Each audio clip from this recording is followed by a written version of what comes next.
ఒక్కసారి కొమ్మూరి గోల్డ్ కి కాల్ చేయండి. తాకట్లో ఉన్న మీ బంగారాన్ని విడిపించి మార్కెట్ ప్రైస్ కి వాళ్ళు కొనుక్కుని మిగతా డబ్బులు మీకు ఇచ్చేస్తారు. హలో అండి, అందరికీ నమస్కారం. నేను మీ కట్టా కార్తీక్. అమెరికా అధ్యక్షుడు డొనాల్డ్ ట్రంప్ మారారా? మారినట్టుగా చూపించుకునే ప్రయత్నంలో ఉన్నారా? లేదు అంటే మారాల్సి వచ్చిందా? ఏదేమైనా ఒక శుభ పరిణామం ఏంటంటే, భారతదేశం మీద గతంలో మోపినటువంటి 50% సుంకాలు ఏవైతే ఉన్నాయో, అంటే భారతదేశం నుంచి అమెరికాకి వెళుతున్నటువంటి ఎగుమతుల మీద 50% సుంకాలు ట్రంప్ మోపిన విషయం మీ అందరికీ తెలుసు. రష్యా దగ్గర చమురు కొంటున్నామనేటువంటి కారణాన్ని చూపిస్తూ భారత ఎగుమతుల మీద 50% సుంకాన్ని ట్రంప్ మన మీద వేయటం జరిగింది. దాని విషయంలో పునరాలోచనలో పడ్డట్టుగా మళ్ళీ 25% సుంకాలకి తగ్గించబోతున్నట్టుగా లీకులు మాత్రం వస్తున్నాయి.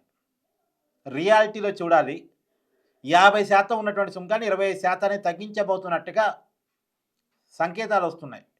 పైగా నిన్న అమెరికా అధికారులు మన విదేశాంగ మంత్రి జయశంకర్తో కూడా భేటీ అయ్యారు. సో ఒక మంచి పరిణామం. పైగా రష్యా మీద ఉన్న ఆంక్షలు కూడా సడలిస్తున్నట్టుగా లీకులు పంపిస్తూ ఉన్నారు. నిన్న యూకేని అభినందిస్తూ కూడా ట్రంప్ ట్వీట్ చేశారు.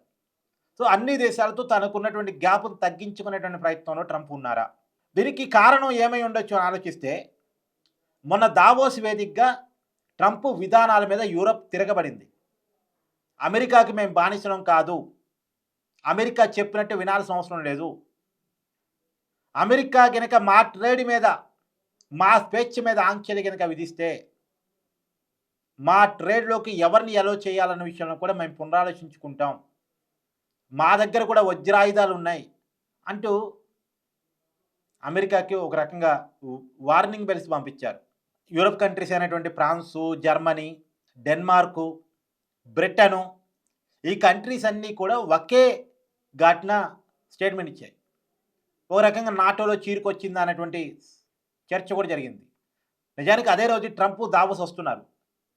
అదే రోజు ట్రంప్ అమెరికా అధ్యక్షుడిగా రెండోసారి బాధ్యతలు చేపట్టి సంవత్సరం అవుతుంది. ఒకవైపేమో ట్రంప్ రెండోసారి ప్రెసిడెంట్ అయ్యి సంవత్సరం అవుతున్న రోజు అమెరికాలో ఉపన్యాసం ఇచ్చి దావోస్ బయలుదేరారు.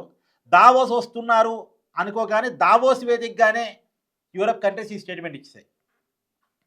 చివరికి అదే రోజు ట్రంప్ కొంత తగ్గి గ్రీన్లాండ్ని బలవంతంగా తీసుకోవాలని నేను అనుకోవటం లేదు, కానీ నా దేశ రక్షణ అవసరాల కోసం నేను అడుగుతున్నాను, నాటో అంగీకారం చెప్పాలి, చెప్పకపోతే గుర్తుపెట్టుకుంటారు అంటూ కొంత తగ్గుతూనే ఇంకో రకంగా బెదిరించే ప్రయత్నం చేశారు. ఒకవైపు బలవంతంగా తీసుకొని అంటూనే ఒప్పుకోకపోతే గుర్తుపెట్టుకుంటారంటూ ఇండైరెక్ట్గా బెదిరింపు ధోరణిలో మాట్లాడే ప్రయత్నం చేశారు.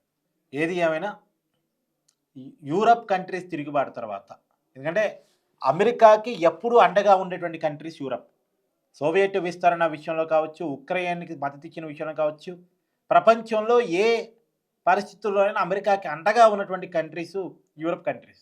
కానీ ఆ యూరప్ కంట్రీసే ట్రంప్ విధానాల ఫలితంగా కొంత తిరుగుబాటు వైఖరి అవలంబించటం, పైగా నాటోలో చీలుకొచ్చేటువంటి పరిస్థితి రావటం.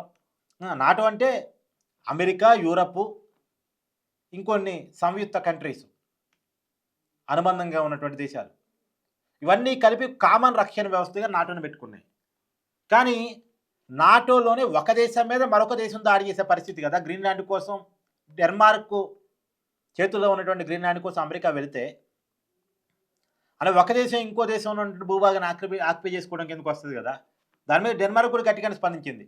నాటో మొత్తం స్పందించాలి, బయట వాడు మన మీదకి దాడి చేస్తే మన రక్షణ కోసం నాటోని ఏర్పాటు చేసుకున్నాం, కానీ మనలో మనమే దాడి చేసుకుంటే నాటో పరిస్థితి ఏంది? ఇలా అన్నప్పుడు నాటో ఉండాల్సిన అవసరమే ఉంది. మనంతా ఒక యూనిటీగా ఉండాలని, ప్రతి విషయం మీద ఒక అభిప్రాయంతో ఉండాలని నాటోని ఏర్పాటు చేసుకుంటే, అగ్రరాజ్యం అనే పేరుతోటి, పెద్ద దేశం అనే పేరుతోటి చిన్న దేశాలు అనేటువంటి మా మీద దాడి చేసినప్పుడు, మాకు కామన్ రక్షణ వ్యవస్థ లేనప్పుడు ఇంకెందుకు నాటోలో ఉంటాం అనేటువంటి ఒక ప్రతిపాదన ముందు తీసుకొచ్చింది. ఆ ప్రతిపాదన యూరప్ కూడా అంగీకరించింది. అంగీకరించినటువంటి వేళ ట్రంప్ కూడా తగ్గాల్సి వచ్చింది. ఇప్పుడు ట్రంప్ మళ్ళా తిరిగి అన్ని దేశాలతో సంబంధాలు పెట్టుకునే దానికోసం ప్రయత్నం చేస్తున్నారా? అందుకనే భారతదేశం మీద సుంకాలు తగ్గించడానికి కూడా ముందుకు వచ్చారా? ఇవి చూడాల్సిన పరిస్థితి కనపడతా ఉంది. మీ అభిప్రాయాన్ని కూడా కామెంట్ రూపంలో తెలియజేయండి. Thank you so much.